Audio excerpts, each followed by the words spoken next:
మన రైతు ప్రభుత్వంలో ఎప్పుడూ లేని విధంగా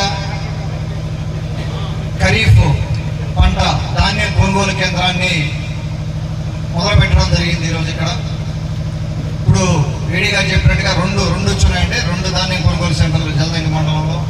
ఇంకా కూడా ఎక్కువ కావాలనుకుంటా కదా, ఇక్కడ కావాలా కానీ రబీ సీజన్ వచ్చేసరికి మటుకు మనం కొద్దిగా జాగ్రత్తగా ఉండాలి, పొరపాటు జరగకుండా చూడాలి.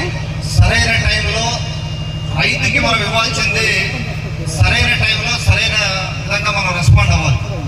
ఇది టైంకి సంబంధించిన పంటలు కాబట్టి ఒకటే పంట బాగా పండితే ఒక పంట పండుతుంది. మాకు ఉదయగిరి నియోజకవర్గంలో మీకు అందరికీ తెలిసిందే, ఈ జలదంగి, కలిగిరి, కొండాపురం కొంతవరకే మనం ప్యాడీ చేసుకునే పరిస్థితి.